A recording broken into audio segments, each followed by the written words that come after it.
जय हिंद दोस्तों, आप सभी का सॉरी फिजिकल फिटनेस अकेडमी में स्वागत है। और हमारा बिहार पुलिस सेट का छठे स्टार्ट है, जिसमें सबसे पहला क्वेश्चन आपके सामने इस प्रकार है। विश्व की सर्वाधिक वर्षा होती है। दोस्तों, विश्व में पूरी धरती में ब्रह्मांड जो अपना बना हुआ है, धरती है, वहां सबसे ज्यादा वर्षा कहाँ होता है, इस बात को हमें समझना है। तो सबसे पहला क्वेश्चन है, पहला चेरापूंजी में, दूसरा मासीराम, तीसरा कोलकाता में और चौथा चेन्नई में। सबसे पहले तो विश्व में सर्वाधिक वर्षा जो होता है वो होता है मासिन राम में, ऑप्शन नंबर 2 है। तो मासिन राम जो है मेघालय के में स्थित खासी पहाड़ियों की चोटियों पर स्थित एक मासिन राम जगह है। वहां पर सर्वाधिक वर्षा होता है और वहां पर जो वर्षा होता है 1140 सेंटीमीटर वर्षा होता है। और जब बंगाल की खाड़ी से जब मौसम निकलता है तो उसका एक उप शाखा गारो खासी पहाड़ी से टकराकर, जो गारो खासी जो पहाड़ी है वो क्या है, मेघालय का एक हिस्सा है, उसे टकरा करके वहां पे एक जगह है चेरापूंजी, वहां पे जाके अधिक वर्षा होती है। यानी सबसे ज्यादा विश्व में पूछा जाए मासिना में, और ऐसे इंडिया की बात किया जाए तो चेरापूंजी में। तो चेरापूंजी में 1080 सेंटीमीटर वर्षा होता है, इसको आप याद करना, चेरापूंजी 1080 सेंटीमीटर, मासिनाम 1140 सेंटीमीटर। तो ये पॉइंट आप नोट करना दोस्त, ठीक है। क्वेश्चन नंबर 2, भारतीय संविधान की उद्देशिका में 42वें संविधान संशोधन द्वारा निम्न में से कौन सा शब्द नहीं जोड़ा गया। दोस्त, हमारे पास 4 ऑप्शन है। सबसे पहला समाजवादी, पंथ निरपेक्ष, अखंडता और गणराज्य। तो सबसे पहले हमारे जो संविधान को उद्देशिका है, यानी जो प्रस्तावना है, उसको आपको याद कर लेनी चाहिए, ज्यादा है नहीं, बट अगर याद नहीं कर पाते हैं तो उसको आप नोट कर लेना, उसमें सारे शब्द मिल जाएंगे। जब हमारा संविधान बोला कि कौन सा शब्द जोड़ा नहीं जोड़ा गया था दोस्त, जब हमारा गणराज्य, इसमें एक गणराज्य है, ये जो शब्द है ना, ये क्या था, ऑलरेडी पहले से था, ठीक है। तो ये 42वां संशोधन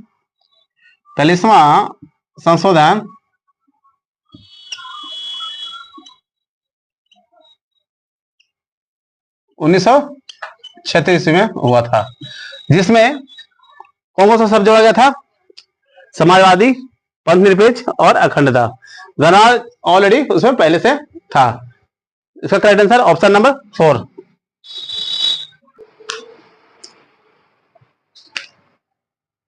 क्वेश्चन नंबर 3, निम्नलिखित में से कौन सा एक जीवाणु जनित रोग नहीं है। दोस्तों, ये 4 ऑप्शन मेरे पास है। फर्स्ट है हैजा, क्षय रोग, एंथ्रेक्स और इन्फ्लुएंजा। एंथ्रेक्स को हम लोग गिल्टी रोग भी कहते हैं, ये भी आपको याद रखना, कहीं गलती से दे दे आपको, गिल्टी रोग भी इसको कहा जाता है, ठीक है। एंथ्रेक्स और उसको गिल्टी रोग भी बोलते हैं। चारों में से कौन सा जीवाणु रोग नहीं है। दोस्त, इसमें सबसे पहली बात हमें पकड़ना है कि जीवाणु है कौन सा। तो सबसे पहले जीवाणु रोग है, हैजा है, क्षय रोग है और गिल्टी रोग, ये सब जीवाणु जनित है, सिर्फ इन्फ्लुएंजा नहीं है। ऑप्शन नंबर 4, इन्फ्लुएंजा जो है विषाणु जनित रोग है। इसका correct answer option number 4। Question number 4, मतदान की आयु 21 वर्ष से घटाकर 18 वर्ष की गई थी। पहला ऑप्शन है 61वें संशोधन से, दूसरा है 62वें संशोधन से, तीसरा है 63वें संशोधन और चौथा है 64वें संशोधन। दो, मतदान की आयु 21 वर्ष से घटाकर 18 वर्ष की गई थी।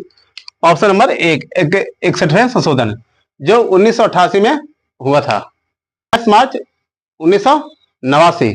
ये भी आप याद करना कि पारित हुआ था 28 मार्च 1989 और संशोधन हुआ था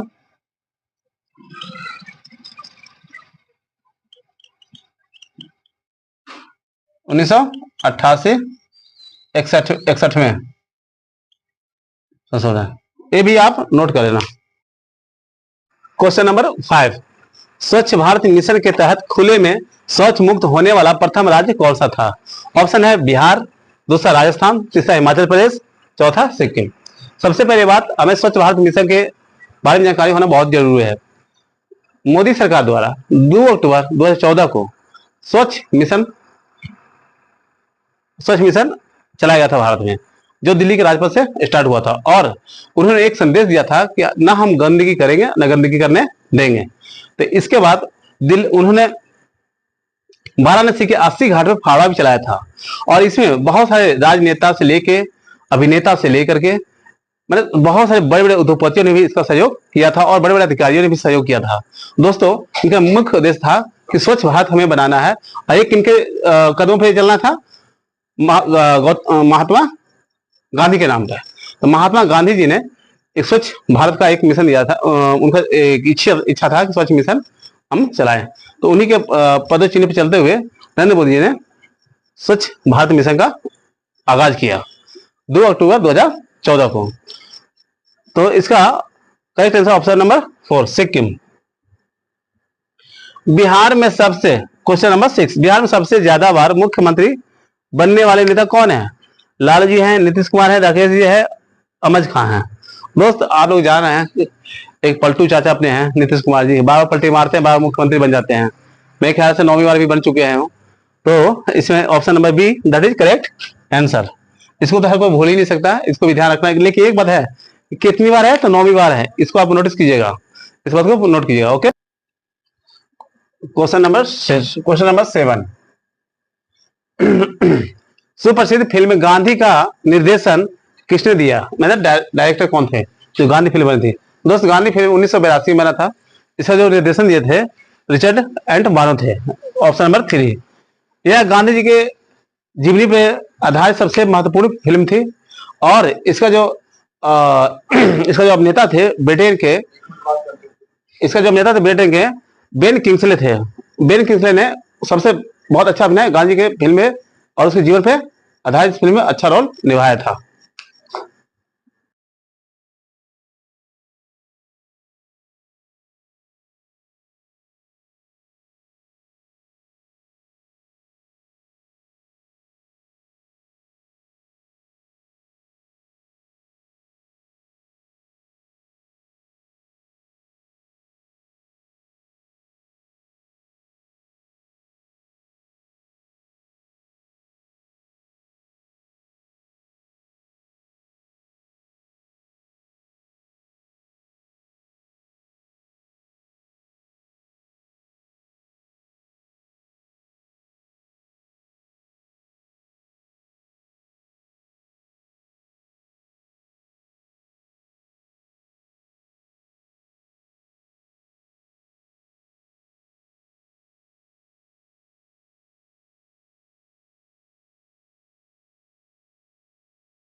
क्वेश्चन नंबर 12, भारतीय संविधान का कौन सा अनुच्छेद सहकारी समितियों कोऑपरेटिव सोसाइटी के संवर्धन से संबंधित है? दोस्त, भारतीय संविधान में एक जो है सहकारी समिति के बारे में दर्शाया गया है, एक अनुच्छेद में उसका अनुच्छेद संख्या है, वो हमें बताना है। तो कौन सा है? सबसे option number 1 31B, 43B, 43 alpha, 31 alpha.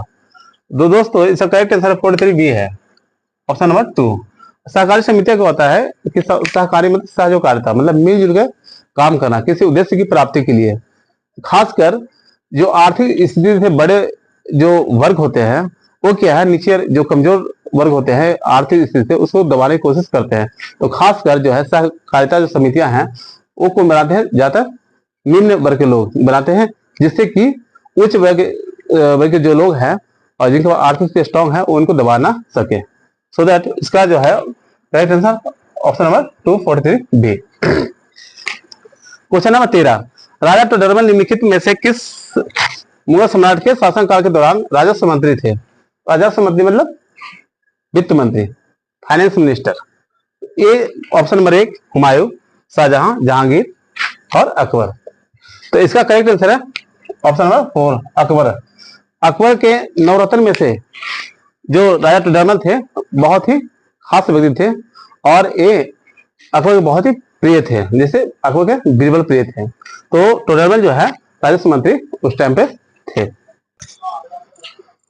Question number 14, Columbus ने किस बंदरगाह से अपनी महान यात्रा के लिए प्रस्थान किया? दोस्त, जो कोलंबस है इटली का एक नाविक है, इसका पूरा नाम क्रिस्टोफर कोलंबस है, जिसने 1492 में से इसमें अमेरिका में खोज किया था।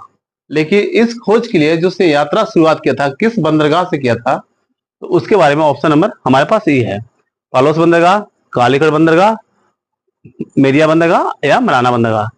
तो इसका करेक्ट आंसर है ऑप्शन नंबर 1 पालोस। पालोस जो है स्पेन में स्थित है जो बंदरगाह होता क्या है, एक्चुअल में क्या होता है, जो बड़े बड़े जल निकाय होते हैं, जहां भी बहुत बड़ा जल का ठहराव होता है, जैसे समुद्र को होता है, तो उसके बीच एक छोटा सा एरिया होता है, जैसे आप देखते होंगे नदी नाले में, कहीं कहीं बड़ा नदी नाला होता है, उसके बीच में एक छोटा सा कट एरिया होता है, जहां से आराम से नाविक नाव से सामान आया और ले जाया जा सकता है, जिससे धरती पे वो सामान आता जाता है, तो वो बंदरगाह कहलाता है। तो इसके बारे में पता होना चाहिए। दोस्त, इसका करेक्ट आंसर पालोस बंदरगाह। क्वेश्चन नंबर 15, निम्नलिखित में से कौन सा वह साधारण उपकरण है जिसका उपयोग विद्युत परिपथ को वियोजित करने या इससे पूर्ण करने के लिए किया जाता है? मतलब जो बिजली होता है कट और ऑन और ऑफ किया जा सकता है, तो कौन सा है? सबसे पहले स्विच से किया जाता है, कि ट्रांजिस्टर से किया जाता है, कि संधारित्र से किया जाता है, कि प्रतिरोध से होता है? तो बिजली का कट ऑफ हम लोग अमूल जानते हैं, इसको ऑलरेडी स्विच से किया जाता है। स्विच से हम क्या करते हैं, विद्युत को स्टॉप भी करते हैं और स्विच ऑन करके उसको बढ़ा भी सकते हैं। इसका correct answer option number 1।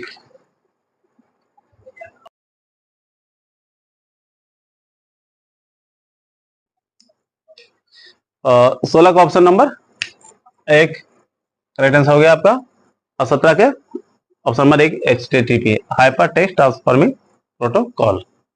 IP होता है इंटरनेशनल प्रोटोकॉल, इसी लेकिन करेक्ट आंसर HTTP होता है।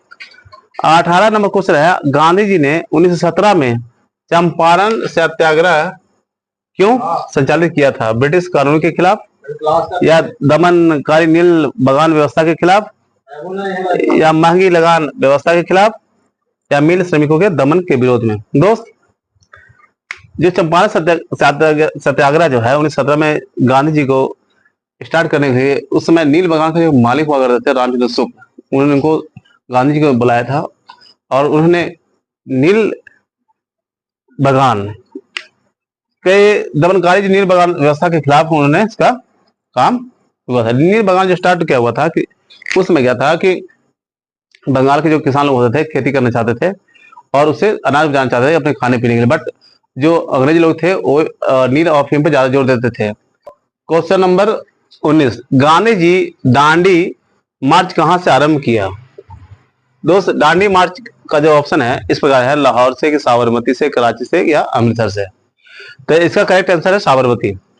साबरमती से दांडी के लिए महात्मा गांधी ने नमक कानून के विरुद्ध में, नमक कानून के विरुद्ध में जब अंग्रेजों ने टैक्स लगा दिया नमक पर, जो कि एक नमक जरूरी है, उसके मतलब नमक टैक्स पे बढ़ा दिया, तो उन्होंने रोका और इसको 17 अनुयायी के साथ 240 मील की दूरी सफर तय किया और 24 दिन तक इसका सफर रहा। और इस सफर को पूरा करने में अंग्रेजों ने 80,000 लोगों को जेल में डाला। फिर भी जो अपना दांडी जी नमक कानून जो हुआ था, जो आरंभ किया साबरमती से, वो 1930 में हुआ था। दांडी मार्च 1930 में, 12 मार्च 1930 को स्टार्ट किया गया था। तो उस समय से गांधी जी ने साबरमती से स्टार्ट किया था, कहाँ के लिए? दांडी में। दोस्त इसको आप हमेशा याद रखना। इसका option number B correct answer. Question number 20, Sudirman Cup किस खेल से संबंधित है? ब्रिज से कि और लॉन टेनिस से कि बैडमिंटन से कि बास्केटबॉल से? इसका करेक्ट आंसर बैडमिंटन से। दोस्त सुधीर रमन कप है, खासकर आप जो बैडमिंटन से इसका करेक्ट आंसर है। कोई भी कप है, इसको आप एक गौर से देखना, ये पढ़ने वाली चीज है, समझने वाली चीज है, याद करने चीज होती है। ठीक है दोस्त, कप का बहुत सारे कप ऐसा है, नाम रहेगा एक से जुड़ जाएगा दो से, तो उसमें कंफ्यूजन नहीं रखना है, करेक्ट आंसर करना है। दोस्त आज का मेरा बिहार पुलिस का सेट नंबर 6 पूरा हुआ। तो मैंने 20 क्वेश्चन कंप्लीट किया है। 20 के साथ साथ मैंने बहुत सारे एक्सप्लेन भी किए हैं, जो आपको बहुत सारे क्वेश्चन उसमें छुपा हुआ है। तो खासकर आप देखना कि जो मैं पढ़ा रहा हूँ उसमें से 80% आपका क्वेश्चन आपको बिहार पुलिस में मिलेगा। दोस्तों अगर हमारा वीडियो आपको अच्छा लगे तो प्लीज सब्सक्राइब कीजिए, लाइक कीजिए और इसको शेयर कीजिए।